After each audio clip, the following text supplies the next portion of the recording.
Before I start the review, I want to mention that the director of this documentary, Derek Wayne Johnson, is a friend. So if you think that might taint this review, feel free to take everything I say here with several grains of salt. However, if you know me and my particular preference of cheesy movies, how could you think I wouldn't enjoy a documentary about Frank Stallone? To me, Frank Stallone was always Sylvester Stallone's lesser-known brother. I knew him largely because of his hilariously bad but awesome action movies like Savage Harbor and Terror in Beverly Hills. If there was a Frank Stallone movie on cable in the 90s, like Legend of Rollerblade 7, it was guaranteed that I was going to watch it. And I know many others thought of him as a guy who was riding the coattails of his much more famous brother. I was very wrong.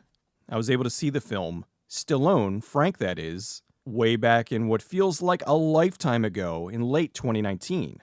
I've actually been under embargo and wasn't able to talk about it until earlier this year, but unfortunately I wasn't able to get the review together until now.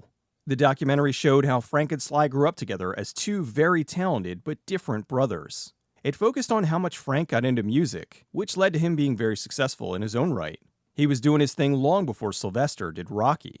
Went through his time with his band Valentine, his fairly extensive career as an actor, his Grammy and Golden Globe nominations, and his continued work as a musician.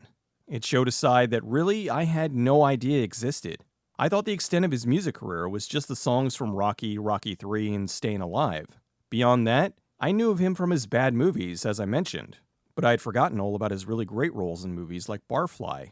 It didn't glorify the man. It just showcased how he was doing his own thing while constantly being compared to his much more well-known brother.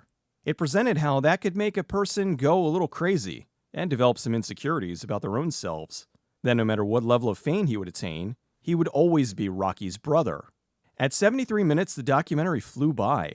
It was all content and no filler, which was very much appreciated. It focused on what was important to the star's history, and didn't feel the need to embellish or stuff it with redundancies to pad the runtime. I had the pleasure of meeting Frank right before seeing the documentary, and he was quite friendly. I should have had him sign my copy of Terror in Beverly Hills, which he promptly trashed in the Q&A section after the movie. How could he not love starring as Special Forces agent Karate Master Hack Stone? The documentary has some great interviews with people like Arnold Schwarzenegger, Billy D. Williams, Billy Zane, Richie Sambora, and loads of others. They all discuss the man, what it was like to work with him, and how he never really got the appreciation he deserves. Even the tagline for the film is, "The most unknown famous entertainer in Hollywood." Overall, the documentary gave me a newfound respect for the guy, and I now appreciate him on a level beyond just his cheesy action movies.